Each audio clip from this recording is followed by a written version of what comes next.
तो हम लोगों ने कहां तक पढ़ लिया था? आयनाइजेशन ये सब पढ़ लिया था, ऑक्सीडेशन रिडक्शन ये सब हो गया था अपना। Electrolysis of molten lead bromide ये भी कर लिया था हमने ये देखा था कि एनोड पे हमारा क्या हो रहा था, ब्रोमीन गैस इवॉल्व हो रही थी, और कैथोड पे क्या हो रहा था, लेड हमारा डिपॉजिट हो रहा था, देख रहा था ना, लिबरेट हुआ था ना वहां पर। फिर इलेक्ट्रोकेमिकल सीरीज हमें पढ़ने हैं, है ना। इलेक्ट्रोकेमिकल सीरीज की क्या एप्लीकेशन है वो देखने हैं। इलेक्ट्रोकेमिकल सीरीज ऑफ एनाइंस की हमें देखने हैं, ठीक है। फिर इसको समझते हैं ये चीज़ क्या है, पहले इतना पढ़ लेते हैं, फिर और जो हमारे आगे के लिए इलेक्ट्रोलिसिस है, एप्लीकेशन ऑफ इलेक्ट्रोलिसिस, यही पढ़ के चैप्टर क्या हो जाएगा अपना, ठीक है। मे भी कल इसको क्या कर देंगे, ठीक। आज देखो इलेक्ट्रोकेमिकल सीरीज, हेडिंग करिए आप इलेक्ट्रोकेमिकल सीरीज। इलेक्ट्रोकेमिकल सीरीज क्या होता है ये देखना है अपने को। इलेक्ट्रोकेमिकल सीरीज देखो, इसमें इसी को एक्टिविटी सीरीज भी कहते हैं। इसी सीरीज का दूसरा नाम क्या है, एक्टिविटी सीरीज भी कहते हैं इसे। इसी सीरीज का दूसरा नाम क्या है, activity series. This series also known as what, activity series, ठीक है। ठीक है, देखो देखो, a series in which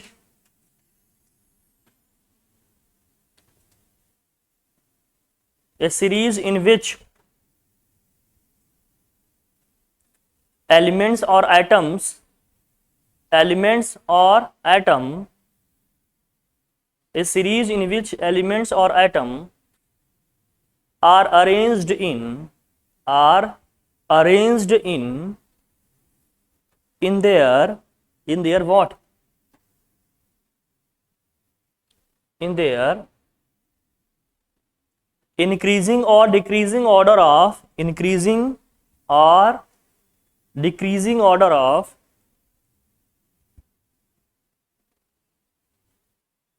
standard electrode potential, standard electrode potential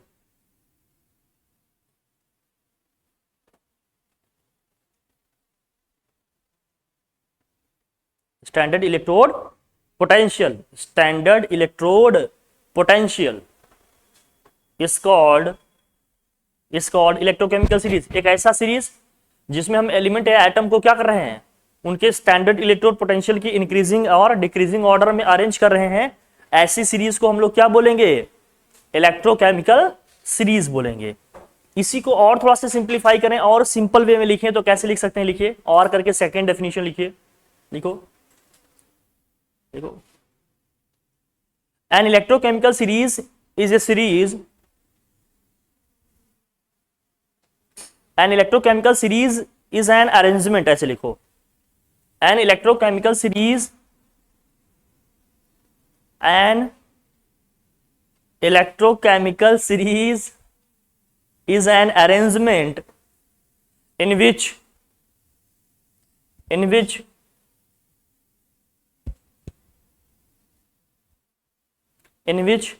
atoms are arranged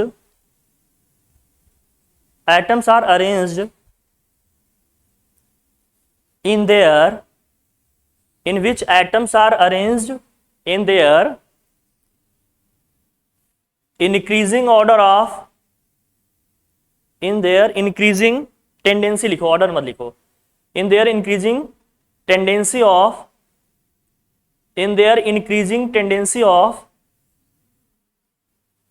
an electrochemical series is an arrangement in which atoms are arranged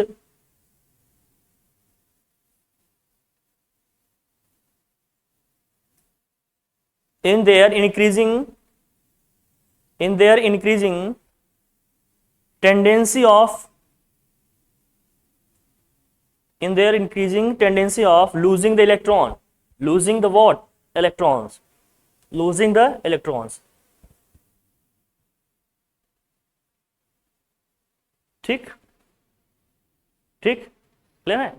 electron lose करने की tendency के basis पर हम उसको लग रहे हैं, ठीक है। अब देखो क्या लिखा, इंक्रीजिंग ऑर्डर लिखा है, उसको डिक्रीजिंग कर लो प्लीज, बस गलत हो जाएगा, है दोनों सही, लेकिन जो सीरीज बनी है वो इंक्रीजिंग ऑर्डर में बनी है, जहां आपने इंक्रीजिंग लिखा वहां डिक्रीजिंग लिख दो बस, ये सीरीज उल्टा लिखना पड़ेगा, फिर आपका ये ट्रिक काम नहीं आएगा। मतलब यही सीरीज यही, इसको क्या करना पड़ेगा, उल्टा लिखना पड़ेगा। तो ठीक है, इससे अच्छा एक वर्ड चेंज कर दो, बाकी सब चेंज नहीं करना पड़ेगा। लिख लिया। इसके अलावा जो ऊपर एलिमेंट है उनमें इलेक्ट्रॉन लूज करने की टेंडेंसी सबसे ज्यादा है। जैसे जैसे हम नीचे जाते जाएंगे तो क्या होगा, इलेक्ट्रॉन लूज करने की टेंडेंसी क्या होती जाएगी, घटती जाएगी। समझ में आया। इसके अलावा पोटेशियम का जो हम सीरीज यहाँ पर देख रहे हैं, पोटेशियम में इलेक्ट्रॉन लूज करने की टेंडेंसी सबसे ज्यादा है। मतलब सोडियम और पोटेशियम को अगर हमें कंपेयर करना हो तो पोटेशियम में इलेक्ट्रॉन को लूज करने की टेंडेंसी ज्यादा है। और आपको अगर पीरियोडिक टेबल याद हो तो आपको पता हो सोडियम और पोटेशियम फर्स्ट ग्रुप में आते हैं, ऊपर से आते हैं, सोडियम पहले आता है, पोटेशियम बाद में आता है। हमने बताया था पीरियोडिक टेबल में ग्रुप में जब हम ऊपर से नीचे आएंगे तो इलेक्ट्रोपॉजिटिव कैरेक्टर क्या होता है, इंक्रीज होता है। मतलब इलेक्ट्रॉन लूज करने की टेंडेंसी क्या होती है, इंक्रीज होती है। ऐसा डिस्कस किए थे, बताए थे पहले, वही सब यहाँ दिख रहा है आपको। क्लियर है। तो इन शॉर्ट ये समझो इलेक्ट्रोकेमिकल सीरीज का मतलब क्या है, जब हम एलिमेंट या एटम के स्टैंडर्ड इलेक्ट्रोपोटेंशियल को इंक्रीजिंग ऑर्डर में रखते हैं, उससे हमें जो पैटर्न मिलेगा, सीरीज मिलेगा, उसी को हम क्या बोलेंगे, इलेक्ट्रोकेमिकल सीरीज। या एलिमेंट्स को उनके इलेक्ट्रॉन लूजिंग कैरेक्टर के डिक्रीजिंग ऑर्डर में अरेंज करेंगे तो वो जो पैटर्न मिलेगा उसी को हम क्या बोलेंगे, इलेक्ट्रोकेमिकल सीरीज बोलेंगे। Is that clear. कोई दिक्कत वाली बात बताओ, नहीं ना। नीचे इसे लिखो, it means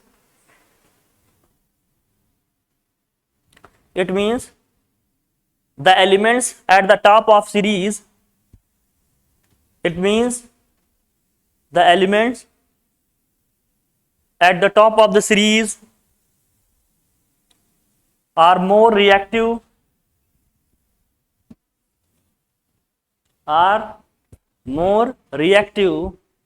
and stronger oxidizing agents,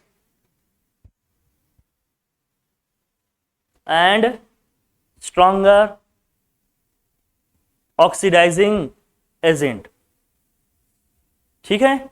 oxidising agent क्या होते हैं, जो अदर एलिमेंट्स को क्या कर देते हैं, ऑक्सीडाइज करते हैं और खुद क्या हो जाते हैं, रिड्यूस हो जाते हैं। ये सब डिस्कस किया है ना पहले हम लोगों ने, पढ़ा ये सब, याद है ना।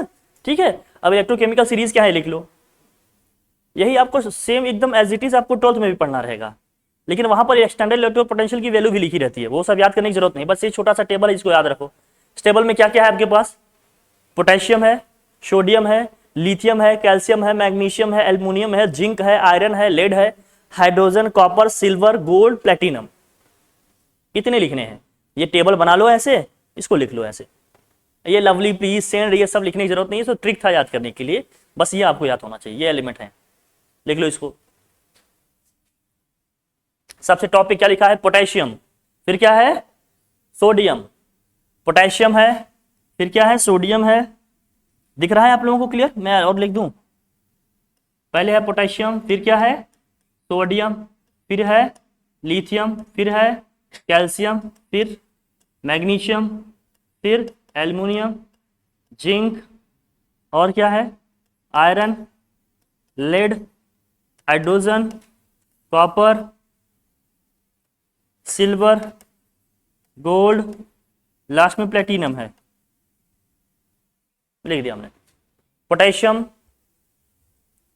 Sodium, lithium, calcium, magnesium, aluminium, zinc, iron, lead, hydrogen, copper, लिख लो।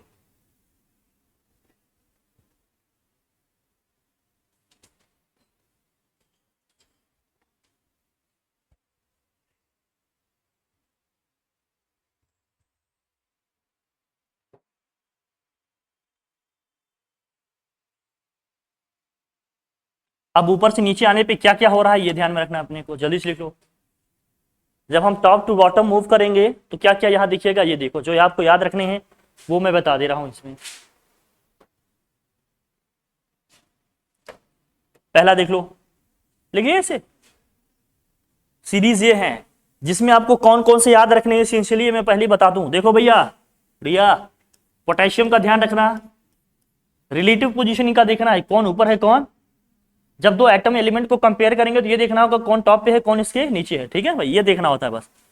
कैल्शियम का देख के रखना, मैग्नीशियम का देखो, एल्युमिनियम देखो, जिंक का जरूर ध्यान में रखना, आयरन देखो, लेड, हाइड्रोजन, कॉपर, कॉपर के बाद आप सिल्वर का ध्यान रखो, इतना ध्यान रखना है, कम से कम इतने आपको याद होने चाहिए।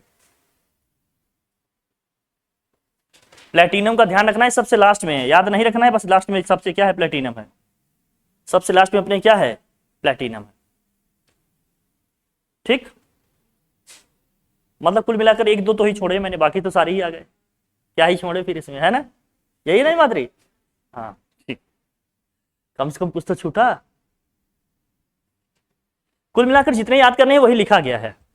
जो सबसे ऊपर होंगे वो क्या होंगे? Most reactive. वो क्या है? Most reactive. जो सबसे नीचे है वो, बोलो भैया, लीस्ट रिएक्टिव है। मतलब अगर दो एलिमेंट को इसमें हमें कंपेयर करना हो, लेट्स से सपोज अगर हमें कॉपर और सिल्वर को कंपेयर करना हो, तो कॉपर क्या है? ज्यादा रिएक्टिव है किसके कंपैरिजन में? सिल्वर के कंपैरिजन में। ऐसे समझना, रिलेटिवली इनको देखना होगा, कोई एक ज्यादा होगा, कोई क्या होगा? कम होगा, हमेशा ऐसे ध्यान रखना। ए डैश में कोई एक ज्यादा होगा, कोई एक बराबर नहीं होंगे, कोई एक तो ज्यादा होगा, समझ रहे हो ना? बस ध्यान रखना, बाकी आप लोग इंटेलिजेंट हो, मुझे कुछ कहने की जरूरत नहीं है। Reduction potential decreases, oxidation potential increases, ये सब बस एक वर्ड ध्यान रखने हैं। लिख दिया यहां, लगा दिए, चस्पा कर दिए, एकदम देखते रहो क्या है क्या नहीं, स्टिक कर दिया मतलब लगा दिया है, ठीक। नॉन मेटेलिक करेक्टर क्या होगा? इनका डिक्रीज होगा। और मेटेलिक करेक्टर क्या होगा? क्यों भैया इंक्रीज होगा? इलेक्ट्रॉन लूज करने की टेंडेंसी, मास देखना है ना, ठीक है। फिर ये दिया है टॉप टू बॉटम आने पे, ये दुनिया भर के सारी चीजें लिखी है।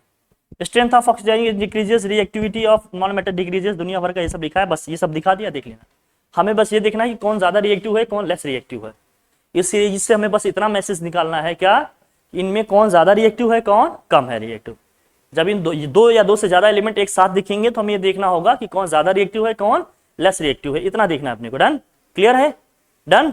और इनके क्या फीचर्स हैं, क्या प्रॉपर्टीज हैं, ये सभी भी हम देख लेंगे। आगे बढ़े, ठीक है भैया, पढ़ा जाए। चल,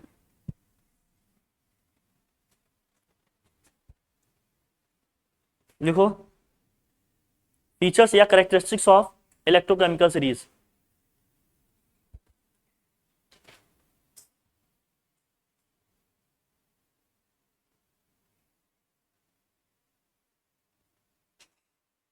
लिखो फीचर्स ऑफ, या फीचर्स लिखो या फिर क्या लिखो? Characteristics of electrochemical series, in short ECS लिखते हैं इसको। पीसीएस नहीं लिखते, ईसीएस लिखते हैं। क्या लिखते हैं? ईसीएस, इलेक्ट्रोकेमिकल सीरीज, ईसीएस, ठीक है।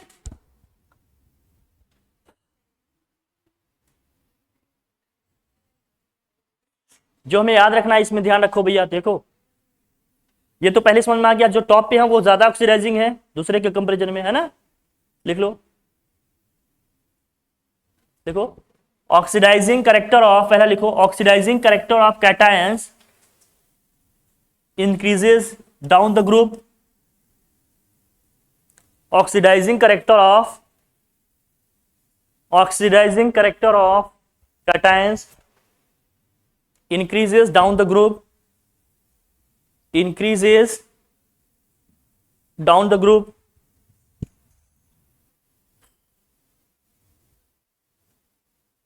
increases down the what group। दूसरा लिखो a metal placed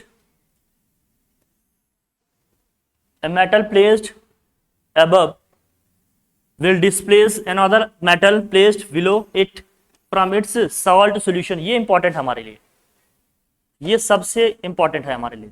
second point, a metal placed above will displace another metal placed below it from its salt solution. मतलब इस इलेक्ट्रोकेमिकल सीरीज में दो atom को एक साथ अगर हम देख रहे हैं, ऊपर वाला एटम नीचे वाला एटम के सॉल्ट सोल्यूशन से उसको क्या कर देगा? डिस्प्लेस कर देगा। ये हमारे लिए बहुत इंपॉर्टेंट रिमार्केबल पॉइंट है, ठीक है। This point should be note down. हाँ, क्या होना चाहिए? हाँ, ठीक है। देखो ये भी कुछ खास, हाँ इन्हीं को ले लीजिए।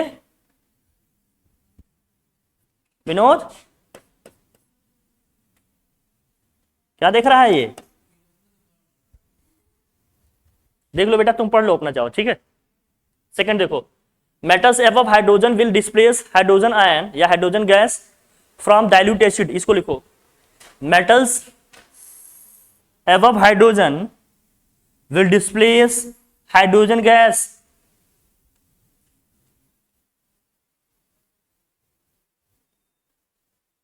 या ऐसे कर लो,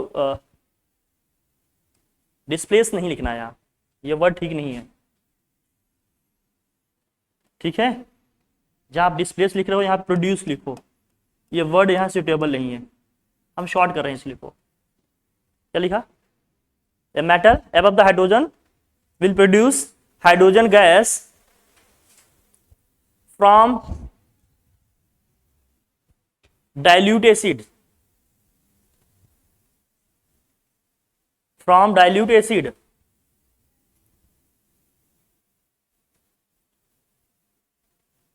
while the metal placed while the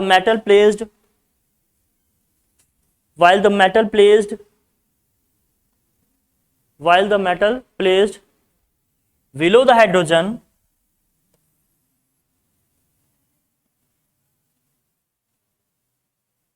will not produce hydrogen gas, will not produce hydrogen gas, will not produce hydrogen gas, will not produce hydrogen gas from dilute solution. From what? Dilute solution. From dilute solution. Clear है? देखिए कैसे, इसका मतलब क्या है जो अभी आपने लिखा, इस चीज का क्या मैसेज है यहां समझना। इसमें ये क्या है कि जो मेटल हाइड्रोजन से ऊपर प्रेजेंट है, बहुत ध्यान समझना, जो मेटल हाइड्रोजन से ऊपर प्रेजेंट है वो डाइल्यूट सॉल्यूशन से हाइड्रोजन गैस क्या करेगा? प्रोड्यूस करेगा। हाइड्रोजन से ऊपर कौन कौन से मेटल आपके प्रेजेंट है? पोटेशियम है, सोडियम है, मैग्नीशियम है, एल्युमिनियम है, जिंक है, ये सब है कि नहीं? इसका अगर हम जिंक का रिएक्शन करा रहे हैं किससे? HCl से। किससे करा रहे हैं भैया? अब कहाँ कितना लिखना है, मैं 2 ऑलरेडी लिख दिया क्योंकि मुझे पता है क्या आना है। तो इससे हाइड्रोजन गैस इवॉल्व होगा, यहां हो जाएगा ZnCl2 प्लस क्या निकलेगा? Hydrogen gas. बात हमारी समझ में आई? क्योंकि जिंक हाइड्रोजन से ऊपर है, ये होगा। अब इसी जिंक को अगर हम क्या करेंगे, सल्फ्यूरिक एसिड से करा रहे हैं तो मान लीजिए डाइल्यूट है ये, यहां क्या बनेगा? हाइड्रोजन गैस को यहां क्या करेगा? प्रोड्यूस करेगा भैया। यहां बनेगा जिंक सल्फेट, एक सॉल्ट होगा, हाइड्रोजन गैस यहां से क्या होगी? इवॉल्व होगी। मेरी बात समझ में आ रही? और इसके ऊपर क्या प्रेजेंट है बताओ? एल्युमिनियम है, बहुत सारे हैं। एल्युमिनियम है, जैसे एल्युमिनियम का रिएक्शन करा रहे हैं तो भैया एल्युमिनियम मान लो H2SO4 है, क्या आएगा ये पता है? Al2SO4 का होल टेकन था, थ्राइस था, यहाँ 3 आना चाहिए, यहाँ 2 आना चाहिए। तो कितने हाइड्रोजन गैस मॉलिक्यूल इसमें इवॉल्व होंगे भैया? ये रिएक्शन बैलेंस करना कहाँ क्या बनना है, ये तो ऑलरेडी सीखा है ना हम लोगों ने। हमने कहा था नहीं इसकी बहुत जरूरत पड़ने वाली है, हर जगह आएगा, अभी तो शुरुआत है, देखो आगे आगे होते क्या, एकदम समझ के चलो, ठीक है ना? क्लियर? अब मान लीजिए कोई भी डाइल्यूट सॉल्यूशन हो, जरूरी नहीं कि हमेशा यही हो। मान लीजिए आप लेड का रिएक्शन करा रहे हैं इससे, HNO3 से, ये तुम्हारे यहाँ रिएक्शन भी आया था, याद है? मुझे तो याद है, मैं याद हो ना, मेरी फोटोग्राफी मेमोरी है ना, एक बार छप गया तो। यहां क्या होगा फिर बताओ? लेड नाइट्रेट होगा। लेड नाइट्रेट का क्या होगा molecular formula? Volt taken twice, तो 2 आ रहा है तो इसका मतलब 2 यहां लिखना पड़ेगा। 2 जैसे यहां लिखेंगे तो यहां क्या होगा? हाइड्रोजन गैस यहां से इवॉल्व होना है। जो लास्ट वाला हमने पॉइंट लिखा है इसको बहुत ये रिमार्केबल है, ध्यान रखना। लेकिन जो नीचे है, जो मेटल इससे नीचे है, जैसे कॉपर का अगर करा रहे हैं तो मान लीजिए लिखो इसको, लिखिए इसको तो फिर बताएं। बहुत सारे एग्जांपल बता दे रहे हैं, इसको नोट डाउन करो। दूसरा देखिए नेक्स्ट। अब इसी में अगर मान लीजिए आपको लिखना हो, कॉपर के लिए लिखना है, सपोज करिए कॉपर हाइड्रोजन से ऊपर है नीचे, ठीक है, H2SO4, तो क्या ये भी रिएक्शन यही होगा? कॉपर सल्फेट प्लस H2, ठीक है? ये नहीं, क्यों? तो इसमें बोलते हैं नॉट फीजिबल। क्या बोलेंगे इसको? मतलब प्रैक्टिकली ये पॉसिबल नहीं है, नॉट फीजिबल। क्यों? क्योंकि आप बताओगे इलेक्ट्रोकेमिकल सीरीज में ECS में कॉपर हाइड्रोजन से नीचे है, तो हाइड्रोजन कॉपर से ज्यादा रिएक्टिव है, इसलिए इसको रिप्लेस नहीं कर पाएगा। इसे क्लियर? नोट करो, मैं एक एग्जांपल दे दिया, बाकी सिल्वर और जो भी है सब आएंगे इसमें, ठीक है ना? क्लियर? कभी पूछेंगे इज इट रिएक्शन पॉसिबल और नॉट, तो आप क्या बताइएगा? हाँ हाँ, यही होता है, देख लो। अब नहीं कहोगे कोचिंग स्कूल वाले, अब नहीं बोलोगे, अब बोलो। समझ में आया फिजिकल? फिजिकल समझ रहे होंगे कुछ लोग। मतलब प्रैक्टिकली पॉसिबल नहीं है, ठीक है, देख लो। ए मैडम को समझाओ, पंगा नहीं लेना हमसे, जो टकराएगा। लिखिए, जो नीचे प्रेजेंट है वो डिस्प्लेस नहीं करेंगे, नॉट पॉसिबल, ये नॉट फिजिबल हो गया, मतलब प्रैक्टिकली ये अगर नहीं करेगा। आगे बात करें, एक चीज इसमें समझिए जो हमने अभी नहीं बताया आपको, ये इंपॉर्टेंट।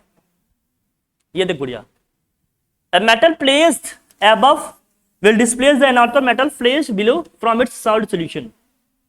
कुछ है, एक आध लाइन की जगह है वहां, नहीं है तो यहां लिखते हैं, देखो है जगह, नहीं है, ठीक है। तो जहां आपने सेकंड पॉइंट लिखा है वहां ऐसे लो, ऐसे खींचो, इसको यहीं लगाओ, कुछ नहीं है। हाँ नहीं है, खींचो खींचो खींचो खींचो, बता दे, नहीं तो फिर लिंक नहीं कर पाओगे, पता चला मैडम ये भी नहीं बताएं तो हम क्यों ना बताएं। देखो दिया यहां, इसका क्या मतलब है, जैसे ऐसे समझो। अब बताओ, जिंक और कॉपर को हमें कंपेयर करना हो, जिंक और किसको कंपेयर करना है, तो जिंक ऊपर है कि कॉपर? जिंक। मैं रिएक्शन लिख रहा हूं Zn प्लस CuSO4, और लिख रहा हूं यहां ZnSO4 प्लस Cu।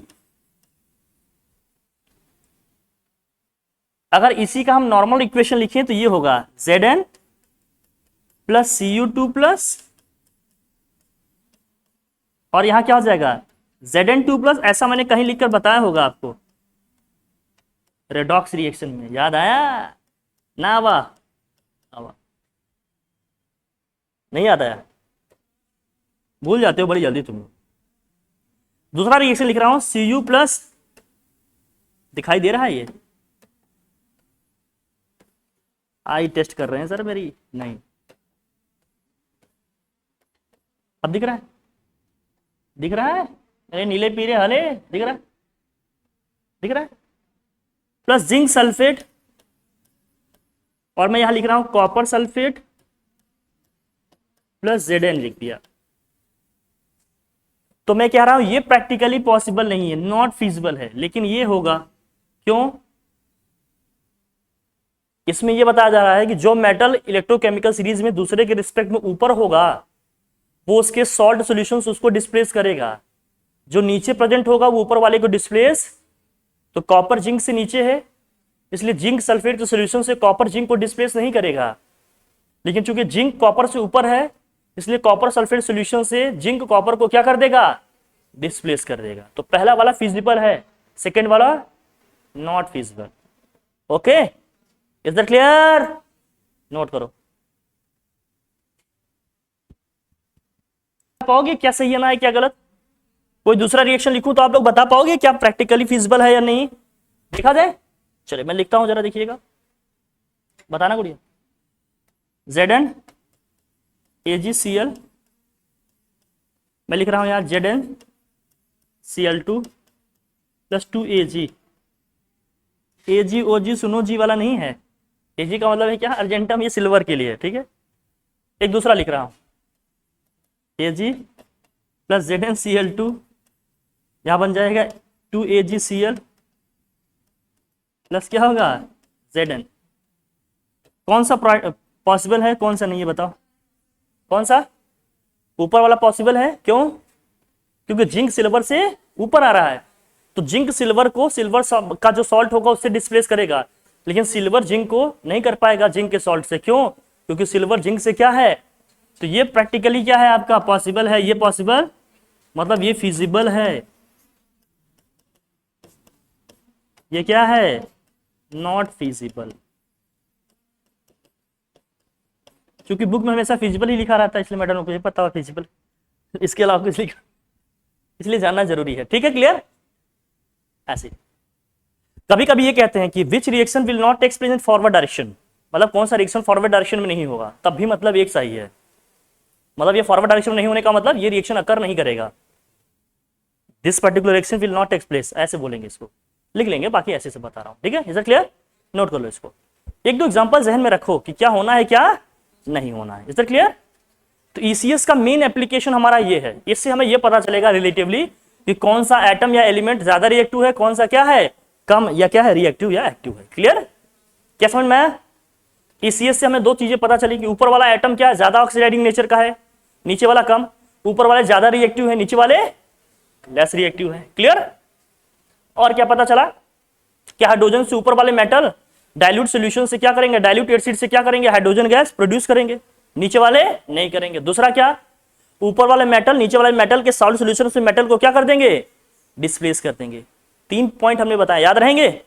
ईसीएस से हमें इतना ध्यान में रखना है, ओके, इलेक्ट्रोकेमिकल सीरीज से, ओके डन। चलिए आगे बढ़े, पक्का, चलिए बाकी आप लोग समझदार हैं।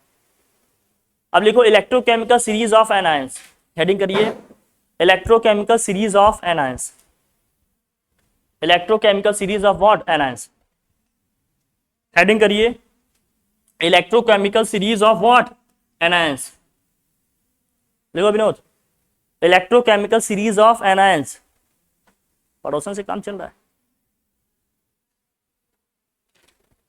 Electrochemical series of anions, anion का मतलब जो नेगेटिवली चार्ज होते हैं, जानते हो ना, एनायंस, ये सीरीज हमें लिखना है बस, ये दैट्स इट। ये फ्लोरीन है, फिर क्या है, F माइनस है, सल्फेट माइनस है, NO3 minus, Cl minus, Br minus, I minus, OH minus, minus ऊपर लगाना, समझे मेरे, ये F माइनस यहां होगा, ये सल्फेट 2 माइनस, नाइट्रेट का माइनस यहां होगा, क्लोरीन का माइनस यहां होगा, ब्रोमीन का माइनस, आयोडीन का माइनस, OH का माइनस, ये माइनस ऊपर लगेगा, ठीक है, समझ में आया कैसे, मैं लिख दूं क्या, फ्लोरीन, फ्लोराइड है, ये सल्फेट है, और कौन सा है, नाइट्रेट है, Cl minus, Br minus, iodine का माइनस है भैया, और OH माइनस लास्ट में,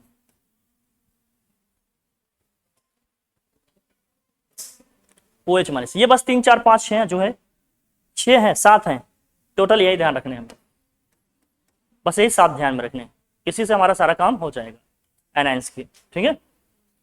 इसमें क्या है देखो,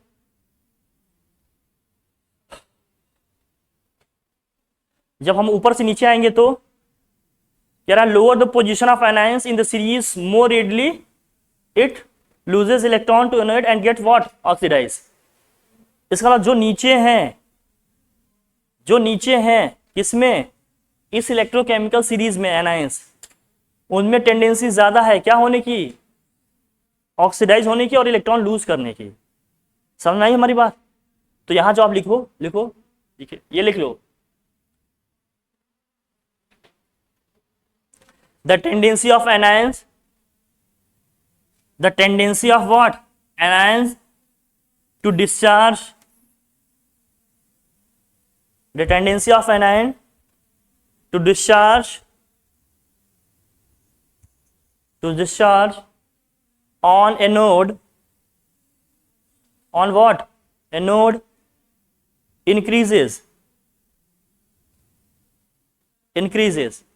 मतलब ऊपर से नीचे आएंगे तो टेंडेंसी क्या होती जाएगी, इंक्रीज होती जाएगी, ऊपर से नीचे आएंगे तो टेंडेंसी क्या होती जाएगी, इंक्रीज होती जाएगी। इज दैट क्लियर, मेरी बात समझ में आ रही है, जो नीचे होगा वो जल्दी ऑक्सीडाइज होगा, ऊपर वाला उससे बाद में होगा। इज दैट क्लियर, बात समझ में आ गई भैया विनोद, जो ऊपर होगा बाद में होगा, नीचे वाला पहले हो जाएगा। इससे हमें अभी पता चलने वाला है, देखिए ये भी आपको नहीं बताया गया होगा, ये नहीं बताएंगे कि हम नहीं बता रहे हैं, वहां पूछ लेना, लेकिन ठीक है ठीक है ठीक है, रह गया, मुझे बस हेडिंग करो, नेक्स्ट हेडिंग करिए, हेडिंग है ये हमारा प्रेफरेंशियल और selective discharge of ions at electrodes, ये हेडिंग करिए, ये वेरी वेरी इंपॉर्टेंट है हमारे लिए, सो कॉल्ड मोस्ट इंपॉर्टेंट, लिखो प्रेफरेंशियल और selective discharge of ions at electrodes, preferential or selective discharge of ions at electrodes.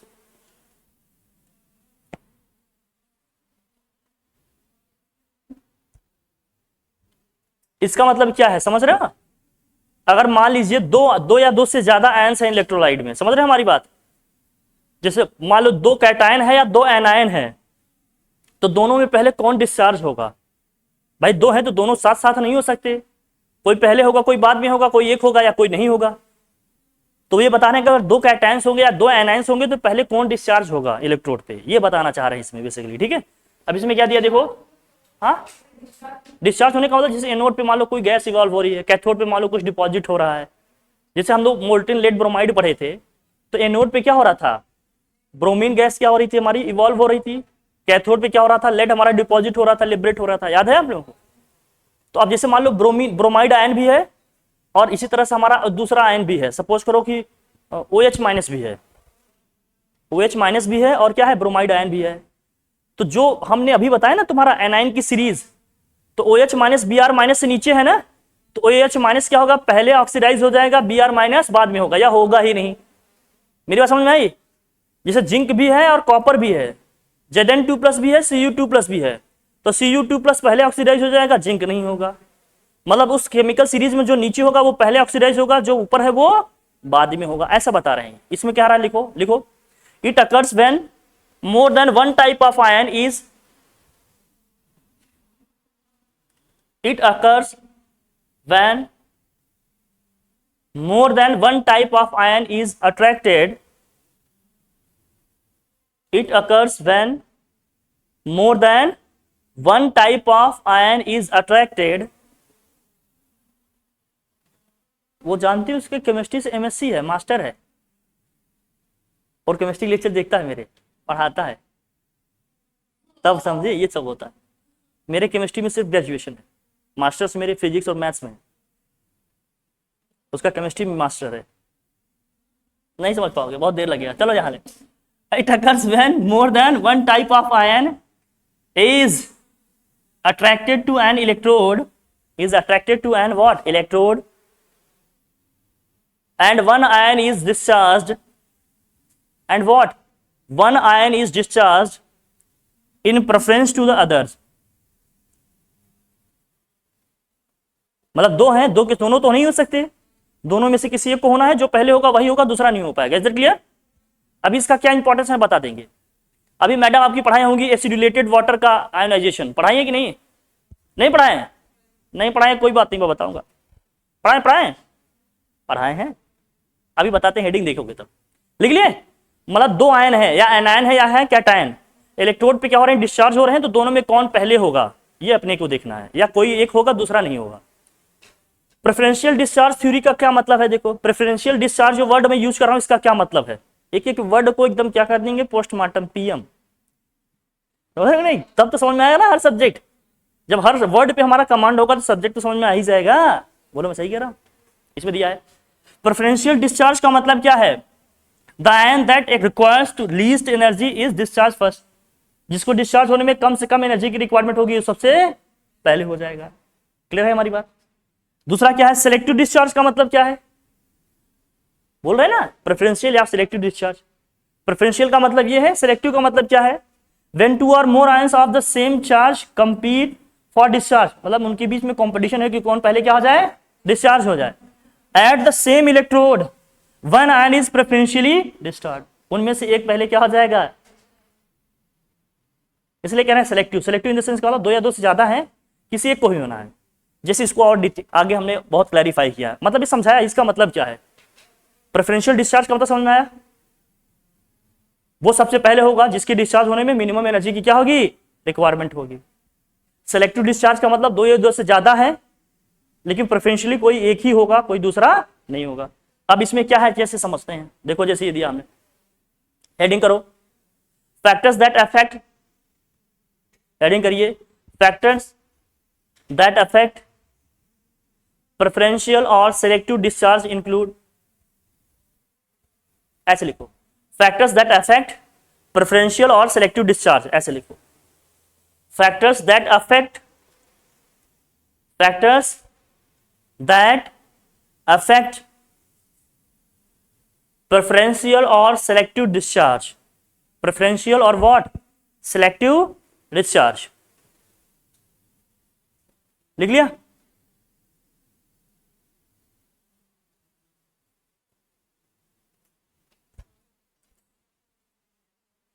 ऐसे चलेगा? नहीं नहीं, हम साथ साथ हैं।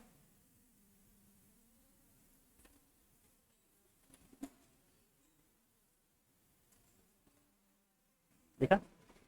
अब इसमें क्या है देखो, पहला देखो, पहली पहली इसमें सब हेडिंग करो, पहली सब हेडिंग करो, the relative position of ions in the electrochemical series, the relative position of ions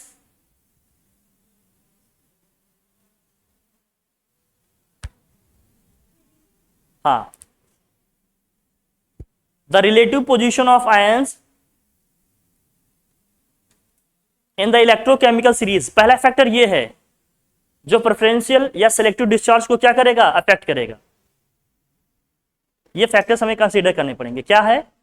the relative position of ions in electrochemical series, पहली हेडिंग है, सब हेडिंग है अपनी। इसमें क्या है, जैसे मान लो, जैसे मान लीजिए जिंक पे भी पॉजिटिव चार्ज आ रहा है और क्या आ रहा है, कॉपर पे भी क्या आ रहा है, पॉजिटिव चार्ज आ रहा है। इसका मतलब क्या है ये समझना मोटा मोटा, अगर आप चाहो तो लिख लो, जैसे हमने लिखा ये। अब जिंक भी है हमारे पास, कॉपर भी है।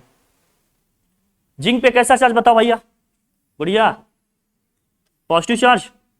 मान लीजिए कोई यहां पर क्या है हमारे पास, कैथोड मान लेते हैं, क्योंकि कैटायन है ना, ये क्या है, कैथोड है, ये क्या है, कैथोड है। अब इस इलेक्ट्रोलाइट में मान ले दोनों सॉल्यूशन है भैया हमारे, दोनों एनायन है या कैटायन है, मतलब इसमें क्या है आपके, कॉपर भी है और इसी में आपका जिंक भी है। तो इलेक्ट्रोकेमिकल सीरीज में कौन ऊपर है कौन नीचे, जिंक ऊपर है, कॉपर क्या है। इसका मतलब कॉपर को डिस्चार्ज होने में मिनिमम एनर्जी की रिक्वायरमेंट है, तो कॉपर सबसे पहले क्या हो जाएगा, डिस्चार्ज हो जाएगा, जिंक होगा ही नहीं। मेरी बात समझ में आई? इसी तरह से एनायन के केस में देखो, वंस मोर, अच्छा लगा आपको? हमने कहा जैसे मान लीजिए एक इलेक्ट्रोलाइट है, दोनों तरह, दो तरह के कैटायन है हमारे पास, दो कैटायन है, जिंक भी है कॉपर भी है। मेरी बात समझ में आ रही है? दो है तो दोनों को डिस्चार्ज होना है, ये कैटायन है तो ऑब्वियस सी बात है कहां डिस्चार्ज होंगे, कैथोड पे। तो दोनों अप्रोच करेंगे किसे, कैथोड को, कैथोड के पास पहुंचेंगे। तो भाई दोनों को डिस्चार्ज होना है तो कौन सबसे पहले हो जाएगा, जिसके डिस्चार्ज होने में मिनिमम एनर्जी की रिक्वायरमेंट होगी। मिनिमम एनर्जी की रिक्वायरमेंट उसको है जो ईसीएस में नीचे है। तो जिंक और कॉपर की अगर हम रिलेटिव पोजीशन देखते हैं तो जिंक ऊपर आता है, कॉपर क्या है, तो कॉपर पहले डिस्चार्ज हो जाएगा, जिंक हो ही नहीं पाएगा।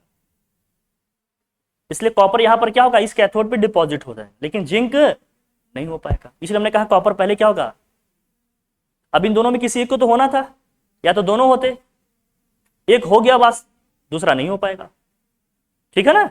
इसका मतलब किसके प्रेफरेंस में हमने लिया इसको, जिंक के प्रेफरेंस पे हमने कॉपर को यहां डिस्चार्ज करा लिया। क्यों भैया, क्योंकि कॉपर को लीस्ट एनर्जी की रिक्वायरमेंट है, या इसके कंपैरिजन में मिनिमम एनर्जी की रिक्वायरमेंट है ना, तो हो जाएगा वो।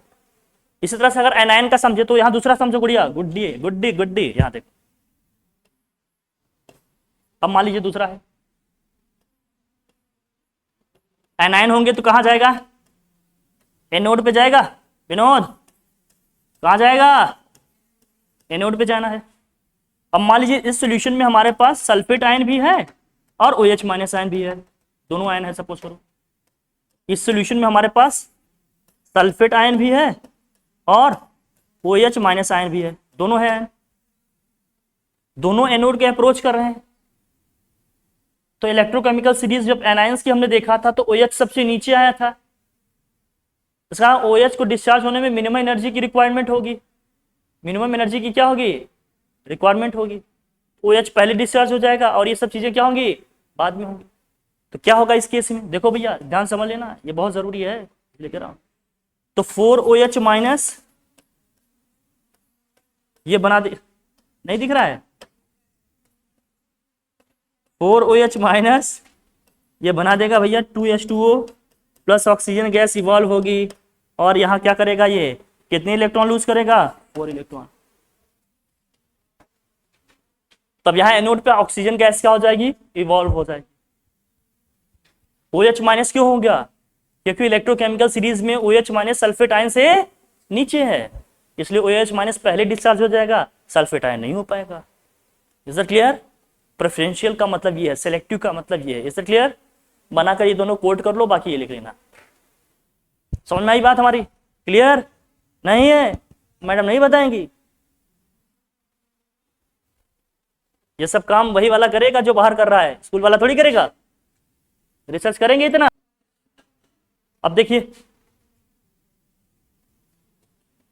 सेकंड पॉइंट में क्या है, देखिए लिखो सेकंड सब हेडिंग करो अपना, the relative concentration of ions, the relative concentration of ion, the relative concentration of ion, second सब हेडिंग है, ये सब हेडिंग है, the relative concentration of ions.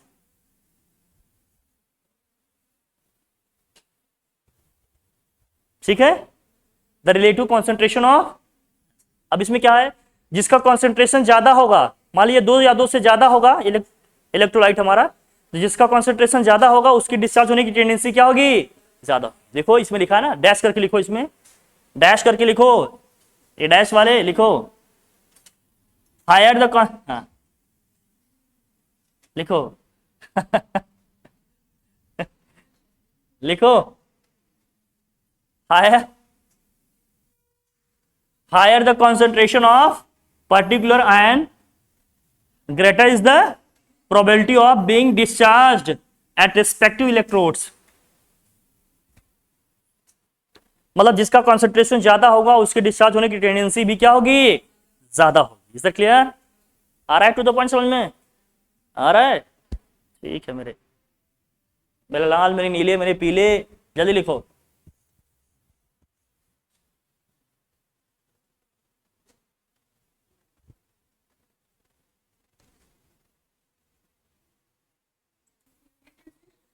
यहां देखो, चलो चलो थर्ड पॉइंट लिखो, the nature of electrodes. Third point कौन सा है, the nature of electrode, the nature of electrode.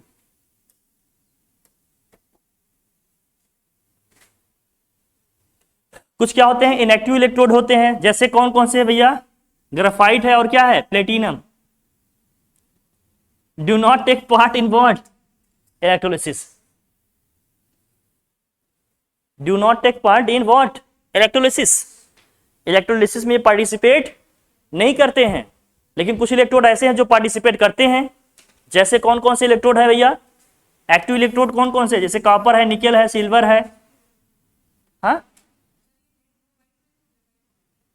हाँ, तो ग्रेफाइट नहीं किया ना, ग्रेफाइट को लिखे थे क्या किसी रिएक्शन में, हमने नहीं लिखा था ना, इसलिए हमने कहा ये क्या है, इनएक्टिव है, इनर्ट है। ठीक है ना, लेकिन कुछ इलेक्ट्रोड ऐसे भी होंगे जो क्या होंगे, एक्टिव होंगे। जैसे कौन कौन से हैं, कॉपर का हो गया, निकल का हो गया, सिल्वर का हो गया। Take part in electrolysis and the product of electrolysis are different than expected.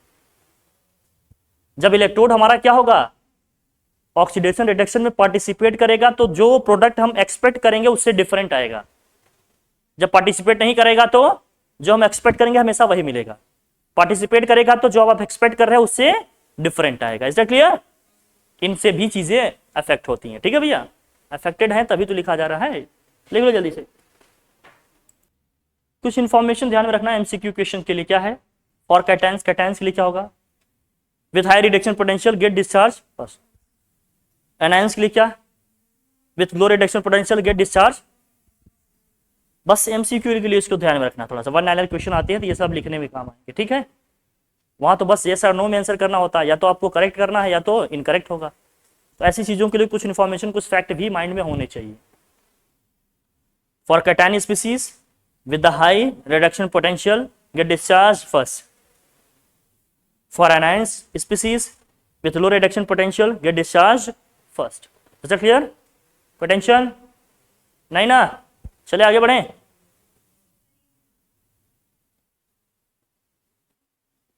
रहेगा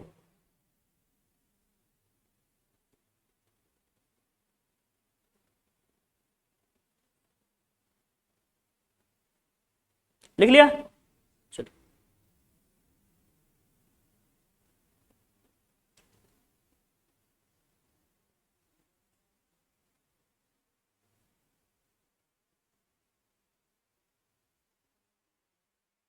डन।